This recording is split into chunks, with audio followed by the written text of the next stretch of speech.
जी कैफ 7 आज के लेक्चर का आगाज़ करते हैं। Lecture number 53।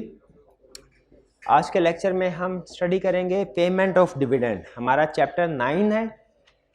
इसमें दो ही लर्निंग ऑब्जेक्टिव है। इसमें सेकंड लर्निंग ऑब्जेक्टिव हमने कल स्टार्ट किया था और कंप्लीट नहीं हुआ था।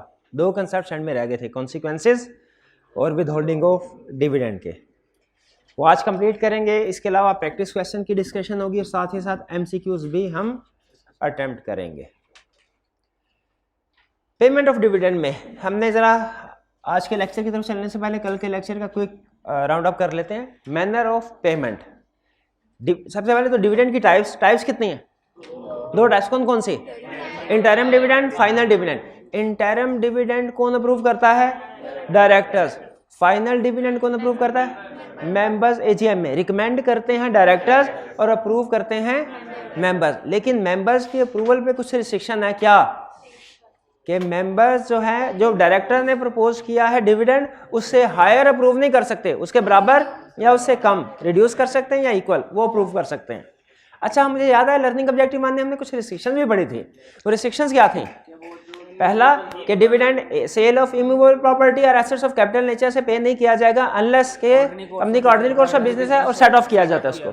और दूसरा unrealised gain on investment property, वो भी बिल्कुल ठीक है। अच्छा, टाइप्स ऑफ डिविडेंड तो हो गई दो, इंटरिम और फाइनल। हमने इंटरिम में देख लिया अप्रूविंग अथॉरिटी कौन सी है, फाइनल डिविडेंड में देख लिया अप्रूविंग अथॉरिटी कौन सी है। फिर टाइमिंग ऑफ पेमेंट, डिविडेंड को पे कब किया जाएगा। देखिए रूल क्या है, जब डिविडेंड डिक्लेयर किया गया, जिस दिन डिविडेंड डिक्लेयर किया, जिस दिन भी डिविडेंड डिक्लेयर किया गया उसके 10 वर्किंग डेज के अंदर अंदर उसकी पेमेंट होनी है। पेमेंट कब होनी है? जिस दिन डिविडेंड डिक्लेयर किया गया उसके 10 वर्किंग डे, 10 वर्किंग डेज के अंदर अंदर उसकी पेमेंट होनी है। अब यहाँ पे क्वेश्चन ये राइज होता है, क्या 10 वर्किंग डेज क्या होते हैं ये तो पता है। डिविडेंड कब डिक्लेयर होगा? डिक्लेरेशन के 10 दिन के अंदर अंदर पेमेंट होनी है ना डिविडेंड की। डिक्लेरेशन के 10 दिन के अंदर। डिविडेंड डिक्लेयर कब होगा ये डिपेंड करता है कि इंटरिम डिविडेंड है कि फाइनल डिविडेंड है। पहले आसान, फाइनल डिविडेंड। फाइनल डिविडेंड कब? Final dividend is deemed to have been declared on AGM on which it is approved. Interim dividend कब डिक्लेयर होता है? डिपेंड करता है बुक क्लोजर हुआ कि बुक क्लोजर नहीं हुआ। अगर बुक क्लोजर नहीं हुआ तो डेट ऑफ बोर्ड मीटिंग में, जिस बोर्ड मीटिंग में प्रूव हुआ इंटरिम डिविडेंड, उसमें अज्यूम किया जाएगा डिक्लेयर हुआ है। और अगर बुक क्लोजर किया गया तो कमेंसमेंट ऑफ बुक क्लोजर, यानी मीटिंग होगी, मीटिंग में ये डिसाइड किया जाएगा कि बुक क्लोजर कब होना है। और बुक क्लोजर जब भी होगा, commencement of book closure, book closure का जो पहला दिन होगा ना, पहला दिन, उस दिन समझा जाएगा कि डिविडेंड डिक्लेयर हो गया। अच्छा, ये बुक क्लोजर क्या होता है? बुक क्लोजर क्या होता है? बुक क्लोजर वो पीरियड है जिसके दौरान में ट्रांसफर ऑफ शेयर्स रोक दिया जाता है, सस्पेंड कर दिया जाता है। किस लिए? To determine entitlement of dividend, ताकि पता चल सके। क्योंकि बुक क्लोजर जिस दिन है ना कमेंसमेंट, उस दिन जो शेयर होल्डर्स होंगे जिनके नाम पे शेयर्स रजिस्टर्ड होंगे वो एंटाइटल्ड टू रिसीव डिविडेंड होंगे। क्या एक कंपनी बुक क्लोजर कर सकती है? यस, कर सकती है, कर सकती है, कोई भी कंपनी कर सकती है लेकिन बुक क्लोजर की शर्त क्या है? जब बुक क्लोजर करना है 7 दिन पहले मेंबर्स को बताना है, ताकि वो जल्दी जल्दी, जिन्होंने जल्दी जल्दी शेयर ट्रांसफर करने हैं करवा कर बोले। 7 दिन। और मैक्सिमम 1 साल में कितने दिन बुक क्लोजर हो सकता है? 30 डेज तक। 30 डेज तक। हाँ, 15 दिन की एक्सटेंशन भी मिल जाती है। अच्छा, लाजमी नहीं कि ये सारे के सारे 30 डेज एक ही टाइम में बुक क्लोजर करें। आप 1 साल में 2 दफा भी बुक क्लोजर कर सकते हैं। अगर कंपनी तो धड़ाधड़ छाप रही है नोट तो 3 दफा भी कर सकती है बुक क्लोजर। 3 दफा डिविडेंड पे करना है, लेकिन कलेक्टिव एग्रीगेट 30 डेज होंगे। 15 डेज की एक्सटेंशन कमीशन से मिल सकती। अच्छा, ये जो बुक क्लोजर अगर कर रहे हो तो बुक क्लोजर से पहले शेयर होल्डर्स को बताना जरूरी है कि हम बुक क्लोजर करने जा रहे हैं। कितने दिन पहले? 7 दिन पहले बताना। और अगर लिस्टेड कंपनी हो तो बुक क्लोजर का इश्तेहार न्यूज़, कौन से न्यूज़पेपर में? इंग्लिश और and weekly, daily. English and Urdu daily newspaper having nation wide circulation, उसमें इश्तहार दिया जाएगा। शाबाश, टाइमिंग तो आपने बता दिया कि डिविडेंड कब होगा, कितने डेज स्पेसिफाइड किए हैं कमीशन ने बताया हुआ है, 10 वर्किंग डेज, वर्किंग डेज। अच्छा, अब अगला कंसेप्ट था हमारा होम टू पे, और डिविडेंड किसको पे करना है, रजिस्टर्ड शेयर होल्डर को, और किसको करना है, और टू देयर ऑर्डर। और टू देयर ऑर्डर का मतलब क्या है, जिसको share holder specify, share holder कहे भाई मेरे को डिविडेंड दे दो, उसी को दे देंगे, लेकिन उसे कहेंगे भाई अपना बैंक अकाउंट नंबर वगैरह तो दो मुझे, जहां पे हमने ट्रांसफर कराना। अच्छा, मुझे याद आया मैनर ऑफ पेमेंट भी था एक, कि पेमेंट कैसे होगी।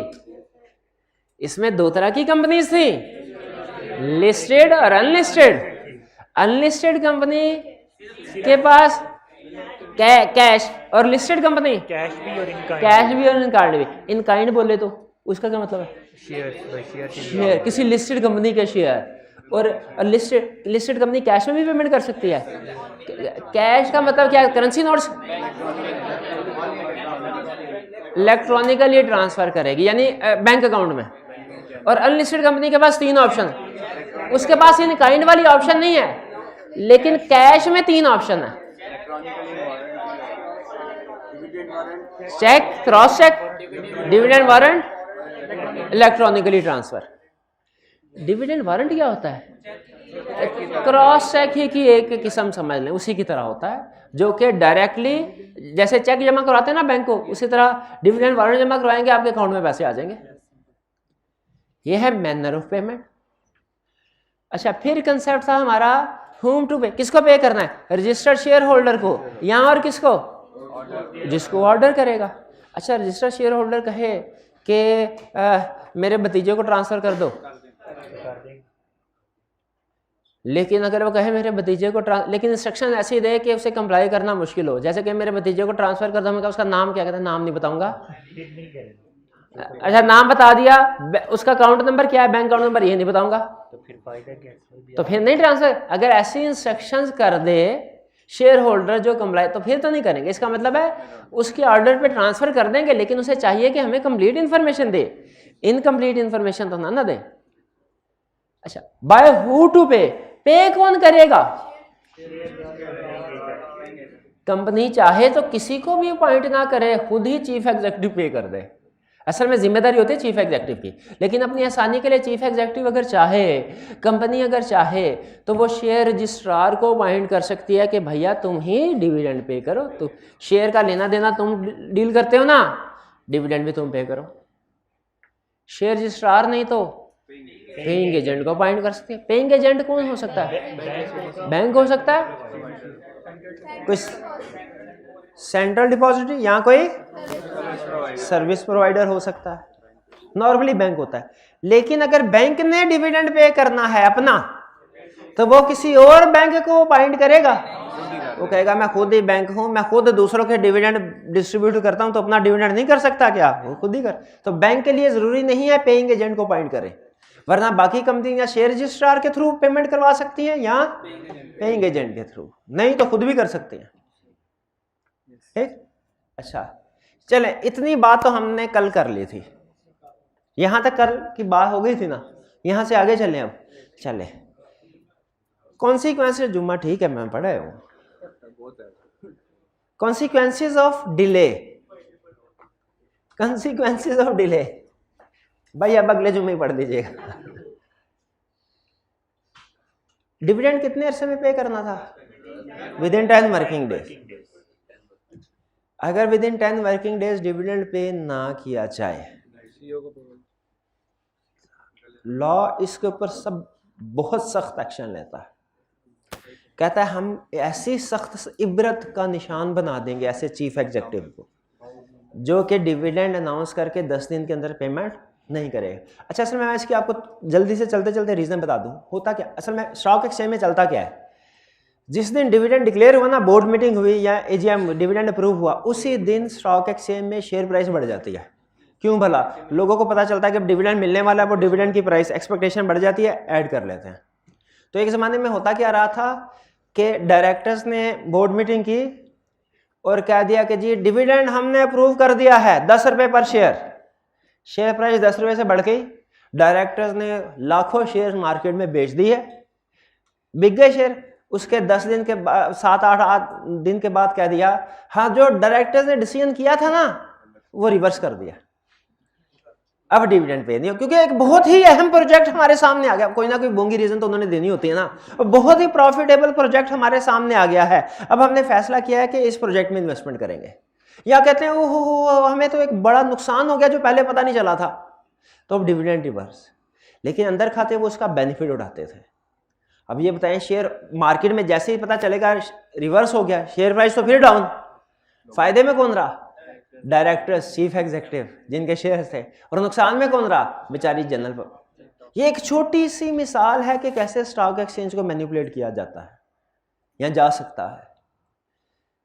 इस चीज को जब ये चंद एक दफा प्रैक्टिस हुई ऐसे मैंने कहा यार ये क्या चक्कर है भाई, ये गलत काम हो रहा है शेयर होल्डर्स के साथ। ऐसे से मैंने कहा अच्छा अब हम वो सजा देंगे ऐसे लोगों को जो ये काम करते हैं, ये सारी जिंदगी याद रखेंगे। सजा क्या मिलेगी? किस बंदे को? जिसने डिविडेंड डिक्लेयर किया, अनाउंस किया और उसके बाद 10 दिन के अंदर अंदर पेमेंट ना की। वो कहते हैं भाई जिस दिन डिविडेंड डिक्लेयर हो ना उसी दिन पैसे साइड में लगा लो, उसी दिन पैसे साइड में रख लो। अब इन पैसों से तुमने कुछ नहीं करना, अब कुछ भी हो जाए, तबाही फिर जाए कंपनी के अंदर, ये पैसे तुमने इस्तेमाल नहीं करने, ये डिविडेंड के तौर पे ही शेयर होल्डर्स को जाएंगे। और अगर किसी ने 10 दिन अनाउंस डिक्लेयर किया, 10 दिन के अंदर अंदर डिविडेंड की पेमेंट नहीं की, सुन ले चीफ एग्जीक्यूटिव को, किसको? चीफ एग्जीक्यूटिव को, किसको? चीफ एग्जीक्यूटिव को सजा क्या मिलेगी? क्योंकि असल में तो यही कंपनी का करता धरता है ना चीफ एग्जीक्यूटिव। डायरेक्टर तो महीने, 2 महीने, 3 महीने बाद आते हैं, तो इसको पेनल्टी क्या? 5 मिलियन रुपीज फाइन होगा, up to 5 million rupees fine. And अच्छा ये एंड है, एंड दोनों नहीं, तीनों। पहला 5 मिलियन रुपीज, दूसरा 2 ईयर इम्प्रिजनमेंट, 2 साल कैद बामुशक्कत, फिर 5 ईयर डिस्क्वालिफिकेशन, किसी भी कंपनी में 5 साल तक डायरेक्टर या चीफ एग्जीक्यूटिव नहीं बन सकता। बताइए कैसी है सजा? Up to 5। हाँ, एक 2-2, अच्छा कोर्ट एक 2-2 दिन के लिए भी कर सकती है, करेगी तो नहीं ना, ऐसे थोड़ी है 5 साल, नहीं ऐसे भी नहीं। हाँ हाँ जी, तो 3 सजाएं हैं, किसको मिलेंगी? किस चीफ एग्जीक्यूटिव को? जो डिविडेंड डिक्लेयर करने के बाद प्रेस्क्राइब्ड पीरियड में उसको पे ना करे। और प्रेस्क्राइब्ड पीरियड क्या है? 10 working days, 5 million rupees, 2 years imprisonment and 5 year disqualification। अच्छा डिस्क्वालिफिकेशन से मुझे याद है, डिस्क्वालिफिकेशन ऑफ डायरेक्टर तो मैंने किसी और जगह पे पढ़ा है, चैप्टर 3 में इनएलिजिबिलिटी, चैप्टर 3 में इनएलिजिबिलिटी। अच्छा ना, ऐसे ही जैसे पहले देख रहे थे मेरी तरफ, ऐसे हाँ, समझ गए आप? हाँ जी, इनएलिजिबिलिटी ऑफ डायरेक्टर। इनएलिजिबिलिटी ऑफ डायरेक्टर क्या क्राइटेरिया था इनएलिजिबिलिटी का? कब कोई पर्सन डायरेक्टर बनने के लिए इनएलिजिबल है? स्टार्ट हो जाए, नेशनल टैक्स नंबर ना हो उसके पास, इंसॉल्वेंट हो, अनडिसाइडेड माइनर हो, पर्सन ऑफ अनसाउंड माइंड हो,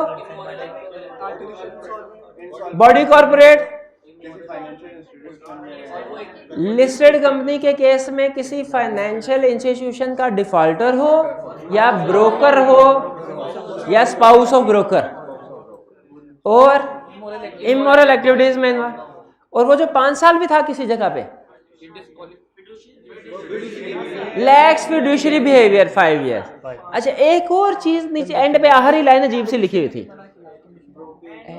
नहीं नहीं नहीं नहीं, एक था वो कुछ इस तरह की प्रोविजन थी कि अगर लॉ में किसी और जगह पे भी वो डिस्क्वालीफाइड, वो क्या था? अगर किसी और लॉ में कमीशन ने मना कर दिया होल्ड ऑफिस नहीं करना, हाँ, अगर लॉ में किसी और प्रोविजन के तहत वो डिस्क्वालीफाइड है from holding position of director, ये इसकी एग्जांपल है। देखें जब वो इनएलिजिबिलिटी कहाँ है, डायरेक्ट कहाँ है, पेज 42 पे point 9, a person who is disqualified from holding office under any provision of that. अब देखें ये इनएलिजिबिलिटी क्राइटेरिया ना, इसमें कहीं पे ये लिखा हुआ है कि अगर कोई चीफ एग्जीक्यूटिव 10 दिन के अंदर डिविडेंड डिक्लेयर करने का पेमेंट नहीं करेगा और डिस्क्वालिफाइड है, लिखा हुआ है? नहीं लिखा हुआ। लेकिन ये किस कैटेगरी में आएगा? ये 9वीं वाली कैटेगरी, 9वीं वाला point, any other provisions. Clear हुआ? हाँ, लेकिन इसकी कुछ एक्सेप्शंस हैं, इस रूल की कुछ क्या हैं, एक्सेप्शंस हैं। अच्छा मुझे ये बताइए वो कौन से 2 टाइप ऑफ क्वेश्चन है जो सिर्फ आपको कंपनी लॉ के पेपर में मिलेंगे? एक वो कोई रूल बता के कहेगा इसकी एक्सेप्शन बता दो, और एक कोई स्टेटमेंट दे के कहेगा बताओ ये कंपनीज एक्ट के मुताबिक है कि नहीं है। ये ऐसा तरीका वारदात है इसका जो सिर्फ आपको कंपनी लॉ के पेपर में मिलेगा। क्या कोई रूल बता के कहेगा इसकी एक्सेप्शन बता दो, या किसी स्टेटमेंट दे के क्या कहेगा बताओ ये कंपनी एक्ट के मुताबिक है कि नहीं है। ठीक है, तो अब फिर एक्सेप्शन इस ध्यान से समझ गए ना, जज्बात समझ गए? हाँ जी। एक्सेप्शंस का मतलब क्या होगा? वो केसेस जिनमें डिविडेंड को विदहोल्ड कर दिया गया होगा कंपनी की तरफ 10 दिन से ज्यादा, यानी 10 दिन से ज्यादा गुजर गया और किसी शेयर होल्डर को पेमेंट नहीं हुई, लेकिन स्टिल कंपनी या चीफ एग्जीक्यूटिव लायबल नहीं है। एक्सेप्शन का मतलब तो यही है, वरना तो कह रहा है कि भाई 10 दिन के अंदर डिविडेंड डिक्लेयर हो जाए, 10 दिन के अंदर चीफ एग्जीक्यूटिव पेमेंट ना करे, फारग रगड़ दो चीफ एग्जीक्यूटिव को, जेल में डाल दो, उसे पैसे ले लो सारे उसके, आइंदा उसे किसी कंपनी में घुसने ना दो। तो ये सारे, लेकिन कहता है हाँ इसकी एक्सेप्शंस हैं। कुछ केसेस ऐसे हैं जिनमें अगर डिविडेंड किसी को पे नहीं किया गया तो भी कोई मसला नहीं। ये एक्सेप्शन यही हुई ना, यानी 10 दिन से ज़्यादा डिले हो गया फिर भी कोई मसला नहीं। वो कौन से केसेस हैं?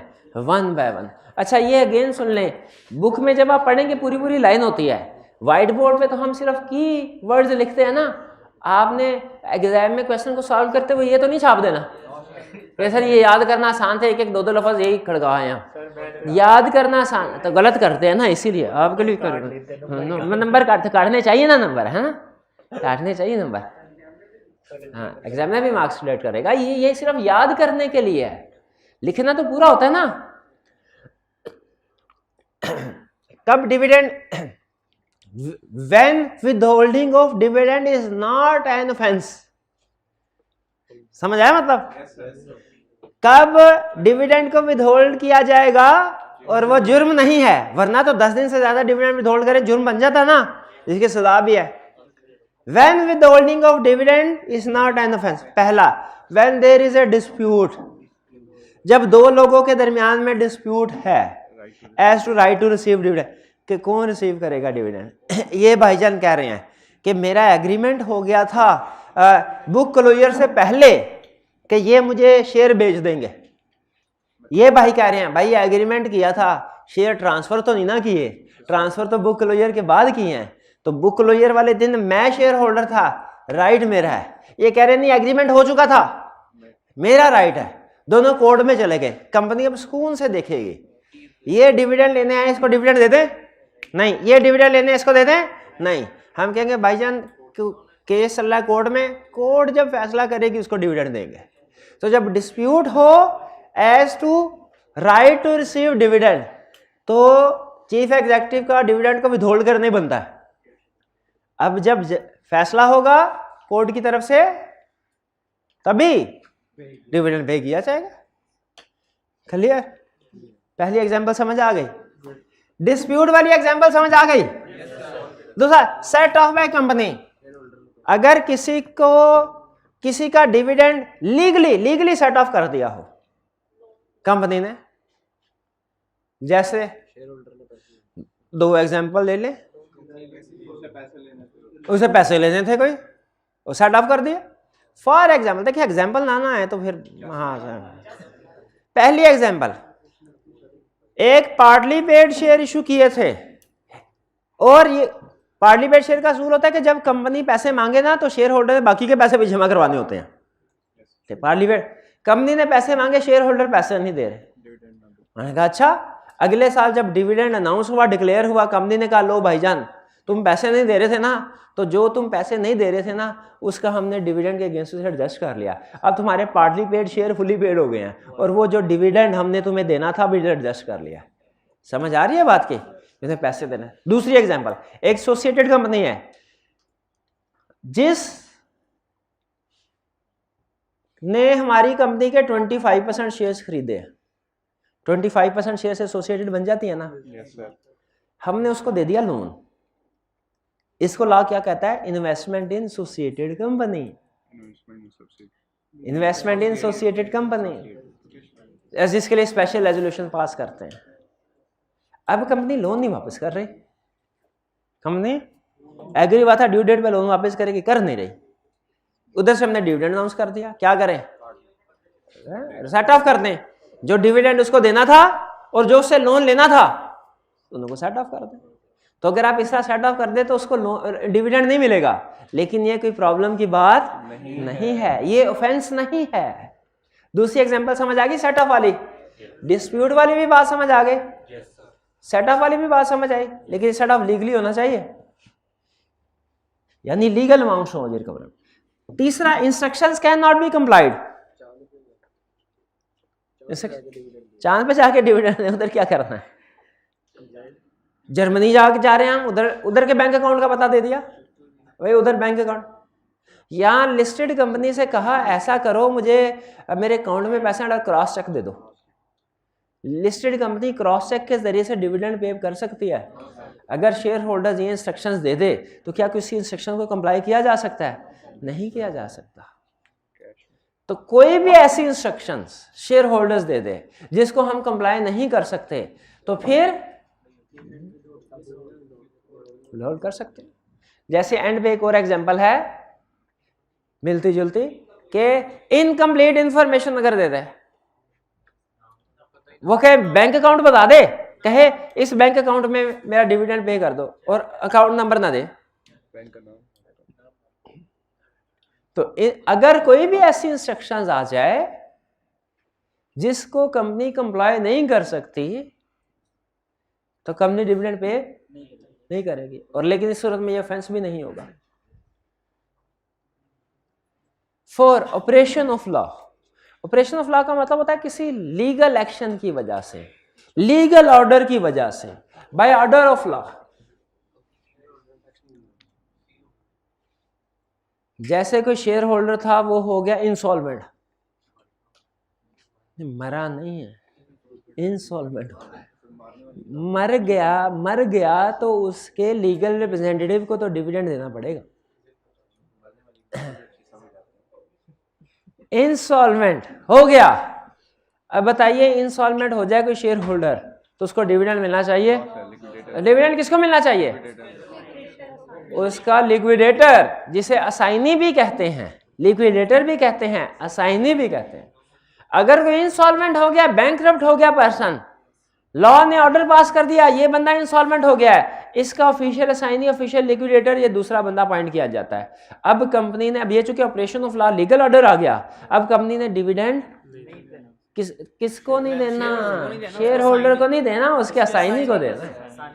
तो शेयर होल्डर को डिविडेंड अगर ना दे तो क्या ये ऑफेंस होगा, नहीं होगा। शेयर होल्डर कहें भाई 10 दिन क्या 100 दिन भी गुजर जाएंगे ना, डिविडेंड तेरे को अब नहीं मिलना, असाइनी को मिलेगा, तेरे को नहीं मिलेगा। नॉट फॉल्ट ऑफ कंपनी, ये वैसा ही है जैसा नोटिस वाली बात। नोटिस वाली बात क्या थी, नोटिस नहीं पहुंचा कि नोटिस कंपनी ने सेंड कर दिया लेकिन पहुंचा नहीं, कोई बात नहीं।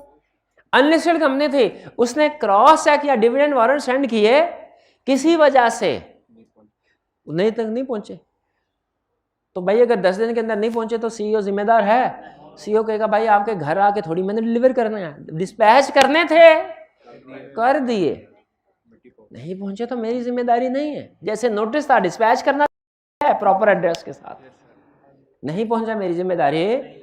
और देखिए वहां पे भी हम नहीं पढ़ा था क्या एक्सीडेंटल ओमिशन और non receipt of notice does not invalidate proceeding of meeting, does not invalidate proceeding of meeting. तो उसी तरह non receipt of dividend by share holder is not an offence, क्योंकि कंपनी का कसूर ही नहीं है। वो हो सकता है कोरियर वाले ने डिले कर दिया हो सकता है जब गर्मी ज्यादा हो ना, बारिश ज्यादा, कोरियर वाले क्या करते हैं वो वापस भेज देते हैं, कहते हैं नहीं इधर कोई नहीं रहता, कोई बंदा नहीं है इधर, इधर कब्रिस्तान है, वापस भेज दो, ठीक है। नहीं कभी कभार करते हैं इस तरह, तो कंपनी का फॉल्ट नहीं है। इनकम्प्लीट इंफॉर्मेशन, वो स्टूडेंट था ना, वो एक बेचारे का रिजल्ट कार्ड नहीं आया, वो 10-12 दिन खपता रहा, पता चला कोरियर वाला वो उस दिन बेल बजाता रहा कोई, तो नहीं आया, कोई इस तरह का केस हुआ है। वो साथ वाले के घर में दे गया कि भाई ये साथ वाले को दे देंगे, अब उनको नहीं पता किसका है, आजकल नहीं पता होता कि साथ घर में कौन है। सीए करने वाले वैसे ही छुपाते हैं कि पूछना है, उसको नहीं पता रिजल्ट किसका है, वो घूमता फिरता रहा, आपको 10 दिन बाद पता चला उसे इधर पड़ा हुआ रिजल्ट। तो अगर इस वजह से डिले हो जाए, डिविडेंड भी होता और डिले हो जाता, तो कंपनी का थोड़ी फॉल्ट है। इनकम्प्लीट इंफॉर्मेशन, अगर शेयर होल्डर ने इनकम्प्लीट इंफॉर्मेशन दी, अपना आईडी कार्ड नहीं जमा करवाया, बैंक अकाउंट की डिटेल नहीं थी ना, अच्छा अपना नाम नहीं बताया, किसका नाम नहीं बताया, चले कोई भी इंफॉर्मेशन जो जरूरी थी नहीं पहुंचाई, तो डिविडेंड को विथहोल्ड किया जा सकता है 10 दिन से ज्यादा भी, और ये कंपनी का ऑफेंस नहीं समझा जाएगा।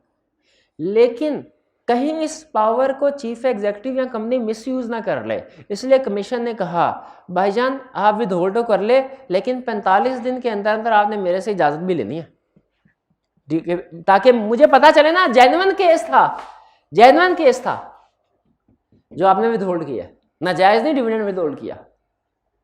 तो approval from commission needed with in 45 days of declaration, कि जब आप डिविडेंड विदहेल्ड करें, जब आप डिविडेंड विदहेल्ड करें तो 45 दिन के अंदर अंदर कमीशन से अप्रूवल ले लेनी, ताकि कमीशन देख ले जस्टिफाइड रीजन ही थी। क्लियर? अच्छा, 1-2 क्वेश्चंस में ना हमारा और आईकैप का इख्तलाफ, आज जब सॉल्यूशन पढ़ेंगे ना, घर जाके पढ़ेंगे, एग्जामिनर कमेंट्स पढ़ेंगे, तो आप कहेंगे ओए सॉल्यूशन में कुछ और लिखा है, एग्जामिनर कमेंट्स में कुछ और लिखा हुआ है, पुराने कमेंट, और एक जगह पे इख्तलाफ भी है। इख्तलाफ हमारा आईकैप के साथ नहीं हो सकता क्या?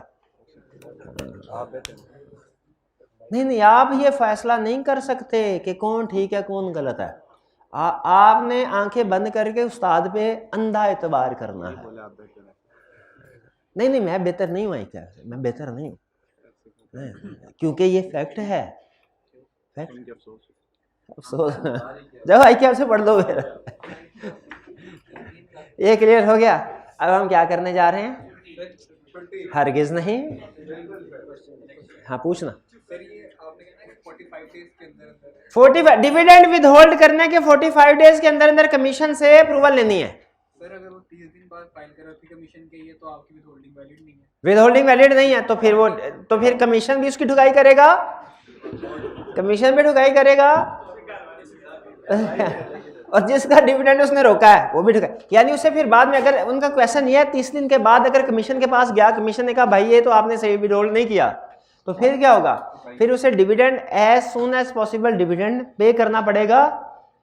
और अब हो सकता है कि कमीशन इसको माफ कर दे, सजा ना दे।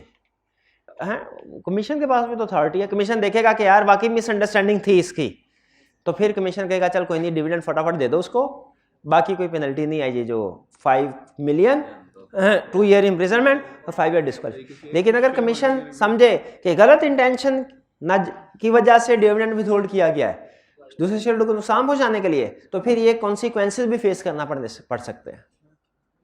ठीक है, एक शेयर होल्डर को ये डिले हो जाए, ये अगर किसी एक शेयर होल्डर को डिले हो जाए स्टिल वो भी ऑफेंस है, वो भी ऑफेंस है, जानबूझ के किया हो। इन केसेस के अलावा अगर कोई केस हुआ ना जिसमें डिविडेंड को विथहोल्ड किया है, तो एक शेयर होल्डर का भी केस हुआ, एक का भी, तो कॉन्सिक्वेंसेस को फेस करना पड़ेगा। डायरेक्टर इन्वॉल्व होगा तो भी उसको ये पेनल्टी पड़ेगी। चीफ एग्जेक्टिव को, चीफ एग्जेक्टिव, अगर डायरेक्टर इन्वॉल्व डायरेक्टर में तो पकड़ा चीफ एग्जेक्टिव ही जाएगा, क्योंकि अल्टीमेट रिस्पॉन्सिबिलिटी इसकी होती है। ठीक है, अच्छा अब आपके पास है 3 मिनट, आपने इस कंसेप्ट को रिवाइज कर लें, फिर उसके बाद हम पास्ट पेपर्स के डिस्कशन और एमसीक्यूज की तरफ चल लें। 3 मिनट है, 3 मिनट में इस लर्निंग ऑब्जेक्टिव को क्विकली रिवाइज कर लें। जी पास कीजिएगा। चलिए, किताबें बंद, बहुत पढ़ लिया, दिन रात एक कर लिए, इतना पढ़ के क्या करेंगे? किताबें बंद, किताबें बंद। शाबाश शाबाश शाबाश। सोल्यूशन भी बंद, कहीं आपको पता ना चल जाए मैं गलत पढ़ा रहा हूँ। किताबें बंद। On 31st July 2015, the directors of Club Engineering Limited, a listed company, underline कर, listed company,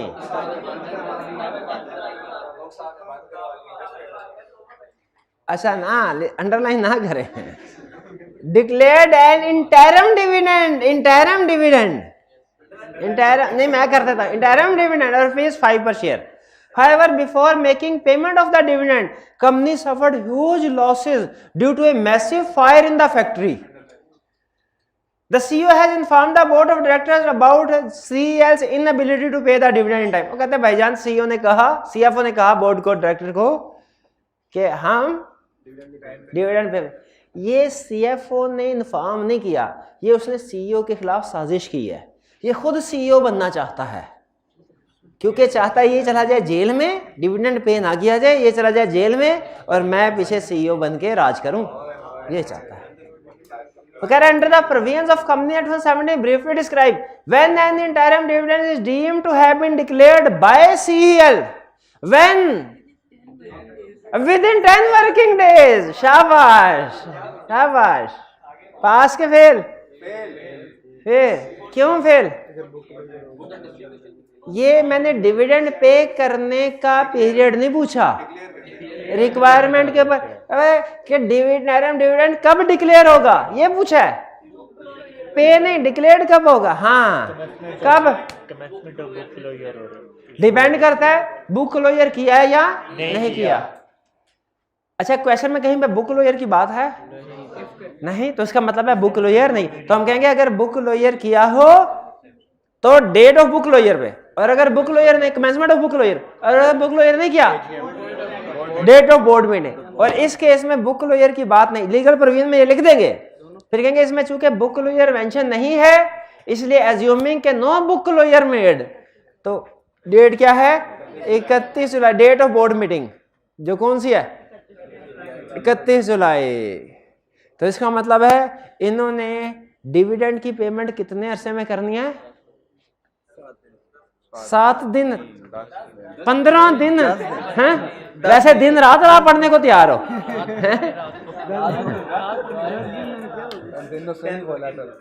10 वर्किंग डेज, यानी तकरीबन ये कोई 12 जुलाई के नहीं, सॉरी 12 अगस्त, 12 अगस्त कुछ दरमियान में इतवार नहीं आएगा, चले तकरीबन 10 कर लें, 10 कर लें। B, the consequences of non payment of dividend within the stipulated time. वही क्या? 5 मिलियन रुपीज फाइन होगा, 2 years imprisonment, 5 year disqualification. Exceptions भी इसमें लिख देंगे, लेकिन पहले सारे पार्ट पढ़ लें, ये ना हो पार्ट सी में उसने एक्सेप्शन पूछी हो और आप पार्ट बी में लिख दें, सी में भी लिख देंगे। The circumstances under which CEL may not be responsible to pay dividend to certain shareholder. Exceptions बता देंगे। अच्छा मैं जब आऊँ ना मेरे से बचा ना करो, अच्छा मेरा ध्यान पड़ जाता कि मैं तुम्हें लगानी है। Circumstances under which CEL may not be responsible to pay, कौन से एक्सेप्शन? एक्सेप्शन, ये भाई बताएंगे एक्सेप्शन। कौन से? Dispute, D for dispute, S for set of. पूरा क्यों नहीं बताया? चलो ऐसे ही बता दो। डिस्प्यूट, दो पार्टीज के दरमियान में डिस्प्यूट है, as to right to receive dividend, और set off when dividend has been lawfully set off by company, और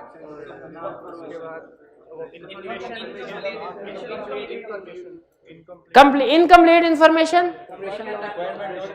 company cannot comply instructions of the shareholder, non-payment due to operation of law, when it is not fault of company, whether it is not fault of company। शाबाश भाई, ये clear? इस question में कोई problem? Question 7, on 8 September 2018 the directors of Shanti Limited, a listed company, declared an interim dividend of ₹5। ये वही सवाल नहीं है? अच्छा ठीक है, नहीं सॉरी डिफरेंट है। And announced book closure from 28 सितंबर, 8 सितंबर को डिविडेंड अनाउंस किया और कहा 28 सितंबर को बुक क्लोजर होगा 28, तो ये तो उन्हें 10 वर्किंग डेज के अंदर पेमेंट करनी है। अच्छा हाँ, बुक क्लोजर हो तो फिर बुक क्लोजर से डिक्लेयर, यानी इस केस में डिविडेंड डिक्लेयर 8 सितंबर को नहीं हुआ, 28 सितंबर को हुआ है। शाबाश। तो 28 सितंबर के बाद 10 वर्किंग डेज के अंदर अंदर पेमेंट करनी है। ठीक है, बुक क्लोज्ड है 28 सितंबर से लेके 3 अक्टूबर तक। ठीक है, बुक लाजमी तो नहीं 30 दिन का इकट्ठी बुक क्लोज कर दें, वो 5-5, 7-7, 10 दिन करके भी क्लोज कर सकते हैं। 5 दिन के लिए क्लोज करनी कोई इशू नहीं है। Under the provision of company 2017 briefly describe when AL should pay the above dividend. अच्छा, जब डेट दी हो ना तो हमने भी डेट के साथ बात करनी है। पहले लीगल प्रोविजन में लिख देंगे within 10 working days from commencement of book closure. अब फिर आप डेट भी आपने काउंट करनी है। 28 सितंबर है ना, 28 एक हो गया, 29, 30, 31 नहीं होता सितंबर का। 1, 2, 3, 4, 5, 6, 7, दो कुछ छुट्टियां तकरीबन डाल लें, 8, 9 कर ले, 9 कर ले अज्यूमिंग 2 हॉलीडेज। ठीक है, तो वैसे एक भी हो सकता है वो। ठीक है, तो तकरीबन क्या डेट बनी? 8 या 9 अक्टूबर को पेमेंट हो जानी चाहिए डिविडेंड। अच्छा, इन also state the 4 circumstances in which AL may not be considered to have committed an offense for non payment of dividend। ये क्या पूछ रहा है? एक्सेप्शंस। 4 पूछ रहा है, 3 बता दूं, 4 बता दूं, 5, एक आदि सेफ साइड पे रहने के लिए एक्स्ट्रा बता दे, बेहतर है। जी वर्किंग डेज कहाँ देखते हो? अंदाजे से लिख दें कि 10 days 10 plus public holidays in this period, date ऐसे करके लिखते हैं। वैसे असूली तौर पे उसे अगर ये केस बनाए ना इस तरह वर्किंग डेज वाला, तो उसे दरम्यान में बताना चाहिए कि 7 तारीख को पब्लिक हॉलीडे है, बताना चाहिए। अच्छा, जो कि वो नहीं बताएगा, तो आपको खुद से कैलकुलेट करके एक दिन ऐड कर दें और लिख दें कि अज्यूमिंग 1 पब्लिक हॉलीडे।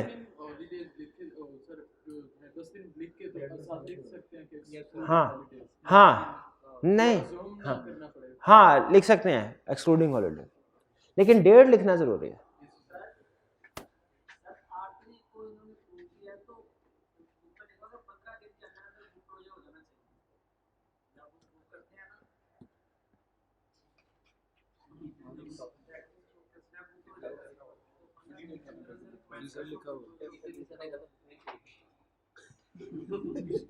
इसीलिए कहा था किताब नहीं खोलनी।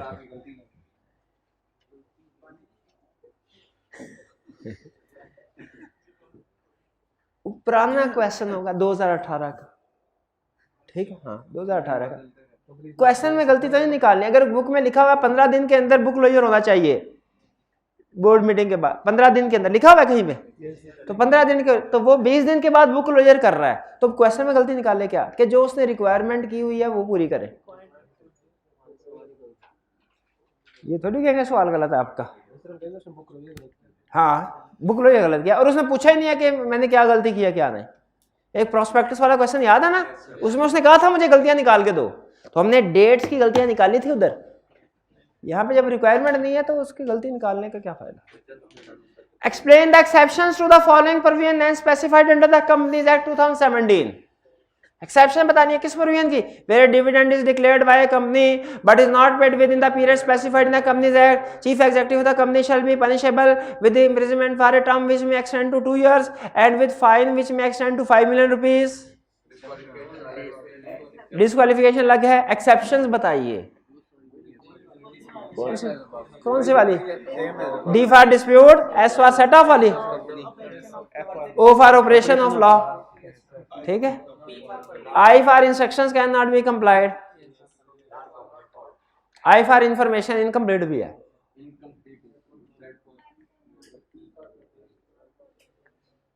Question 9, The board of directors of Giant Industries Limited, a listed company, in their meeting held on 25 February 2020 had approved 30% interim cash dividend for the shareholder. Interim dividend pay किया. While approving the dividend payment, the board had authorized to adjust dividend payable to one of the shareholders, Kamran Ahmed, against amount due from him. कर सकते हैं lawfully adjust. क्या? कह रहा cash dividend दे ही नहीं सकते। बार समझाया है। हाँ, कैश में इलेक्ट्रॉनिक ट्रांसफर शामिल है, इलेक्ट्रॉनिकली भी ट्रांसफर करना उसके अकाउंट में। Cash dividend, cash as opposed to in kind का बोला जाता है लफ्ज। लेक्चर सोए थे भाई उससे अगेंस्ट अमाउंट। अच्छा, इसके सोल्यूशन में ना एक जगह पे हमारा और आई कैप का इख्तलाफ है, ये मैं आपको पहले बता दूं। अब आप खुद देख लीजिएगा आई कैप का पॉइंट ऑफ व्यू क्या है, मैं तो सर अपना पॉइंट ऑफ व्यू आपके साथ डिस्कस करूंगा। Under the company act state when an interim dividend is deemed to have been declared and the responsibility of GIL regarding its payments. कब interim dividend have been declared? Book तो at the end of book closure, यानी book closure हुआ है तो भाई relevant legal provision में दोनों लिखेंगे कि अगर बुक क्लोजर हो तो commencement of book closure, book closure नहीं है तो डेट जब बोर्ड जिस दिन अप्रूव हुआ है। लेकिन जब सोल्यूशन लिखेगा ना, सोल्यूशन उसमें चूंकि बुक क्लोजर नहीं है क्वेश्चन में, तो फिर बोर्ड मीटिंग की डेट पे हम कहेंगे डिक्लेयर हुआ। बोर्ड मीटिंग कब हो रही है? 25 फरवरी को। 25 फरवरी को उन्होंने डिक्लेयर किया, तो सोल्यूशन में जो डेट आपने लिखनी है ना, डेट डिक्लेरेशन की 25 फरवरी लिखनी है 2020, ठीक है। क्यों बुक क्लोजर की क्यों नहीं लिखी? क्वेश्चन में है ही नहीं, बताया ही नहीं उसने। तो रेलिवेंट लीगल प्रोविजन में दोनों बातें लिख दें कि ये हो तो ये, लेकिन चूंकि सोल्यूशन में क्वेश्चन में उसने कहा बुक क्लोजर नहीं है, तो फिर हम बोर्ड मीटिंग वाली डेट लेंगे। रिस्पॉन्सिबिलिटीज क्या है GIL regarding its payment within 10 working days. शाबाश। B, identify the circumstances under which directors may withhold or adjust the payment of dividend.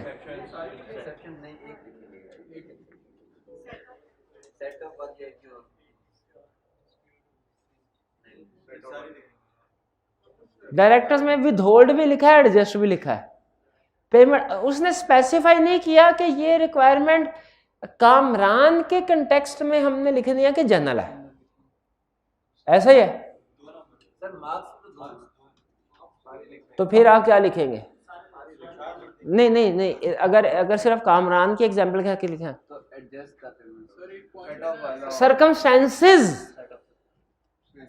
Circumstances ये बाहर आके पता चलता है ना, सर्कमस्टेंसेस था। डायरेक्ट में नोट जैसा पे, तो ये सारी सर्कमस्टेंसेस हैं, छोटी छोटी हैं ये, एक वर्ड नहीं है, वर्ड नहीं है। C, list the steps which GIL would be required to take for adjustment of dividend payable to Kamran Ahmed against amount due from him. कौन से स्टेप्स उसने? डिविडेंड 45 डेज में कमीशन से अप्रूवल, बस यही है स्टेप। कई बार आगे बता For adjustment of dividend, step number 1, do not pay dividend. Step number 2, obtain approval for commission within 45 days. या यूं स्टेप नंबर 1 कर लें, एडजस्ट द डिविडेंड, पहले डिविडेंड एडजस्ट कर लेना, फिर उसके बाद विद इन 45 डेज कमीशन से अप्रूवल ले लें। एमसीक्यूज आ गए, एमसीक्यूज ना ना ना ना ना, देखिए आपको पता है आई कैप की आदत है प्रैक्टिस करने के लिए छोटे छोटे एमसीक्यूज देता है, और मजाल है इस तरह का कोई एमसीक्यूज एग्जाम में आ जाए। एग्जाम में इससे 5 गुना मुश्किल होते हैं, रहने नहीं देते। एक फर्ज है मेरा, आपको करवाने तो हैं एमसीक्यू, होमवर्क नहीं आप करके आते हैं। नहीं, नेक्स्ट लेक्चर में हम फ्रेश माइंड के साथ फ्रेश चैप्टर अच्छा पोस्टपोन कर देता हूं, लेकिन फिर एमसीक्यूज के दौरान में हर एमसीक्यूज के साथ कंसल्ट पूछूंगा आपसे। अगर अभी करवा लेते हैं तो फिर अभी करवा दें आप। कितने स्टूडेंट्स का ख्याल है एमसीक्यूज आज करने चाहिए? कितनों का ख्याल? अच्छा खुद ही बोर्ड वाले। The chief executive officer of every company is responsible to make the payment of final cash dividend within a period of 10 working days. D option correct है, डी ऑप्शन करेक्ट है। Second, a company may on giving not less than dash previous notice close its register of members for any, यानी book lawyer की बात कर रहा है, for any period or period not exceeding in the whole, तो 7 days का prior notice होता है और 30 days तक मैक्सिमम इन ईयर वो सस्पेंड कर सकते हैं, क्लोज कर सकते हैं। तो उसमें 7 और 30 कॉम्बिनेशन बी, तो सेकंड का कौन सी ऑप्शन करेक्ट है? B. Third, the amount of final dividend is proposed by directors and approved by members in AGM के EGM, AGM, A option correct. 4, interim dividend may be proposed and paid before the end of the year by the directors of the company, A option correct. छोटे छोटे सवाल। 5, the dividend is proposed by director, the member may reduce the dividend, accept the dividend, reject the dividend। reduce और reject में क्या फर्क है? reject का मतलब जीरो, reduce का मतलब कम, accept का मतलब सेम। तो all of the above था, डी ऑप्शन करेक्ट थी। Dividend warrants are a type of cross cheque, खुद आई कैप कह रहा है, and can be credited to bank account of member हो सकता। सी, ऐसे सवाल हरगिज नहीं आएंगे, हरगिज नहीं, ये आपको धोखा देने के लिए है कि पेपर आसान है, आसान आएगा। इसके 2 क्वेश्चन भी मिला लेना तो वो एग्जाम का एक क्वेश्चन नहीं बनता। Who is responsible in case of default regarding payment of dividend to member? CEO. C. 8वां, in any case the member of the company can not increase the amount of dividend. वो reject कर सकते हैं, accept कर सकते हैं, decrease कर सकते हैं, इंक्रीज। डुप्लीकेशन हो रही है तकरीबन वही कंसेप्ट। 8 का डी पार्ट करेक्ट है। In case of delay in payment of dividend chief executive of the company may be imprisoned for a term not exceeding 2 years and he may be fined for an amount up to 5 million, 5 million तक। ये जो जितनी भी penalty थी ना, ये up to तक थी, up to 5 million rupees, up to 2 year imprisonment, up to 5 year disqualification as chief executive or director of another company। नहीं, ये 5 year साथ ही शुरू, imprisonment के disqualification के 5 year imprisonment के साथ ही शुरू हो जाएंगे। तो B option correct. 10, in case of default regarding period of payment of dividend, chief executive of the company will be fined and imprisoned for a term which may extend up to 2 years। He shall further be ineligible to become director or chief executive of any company for the next 5 यार, A option correct.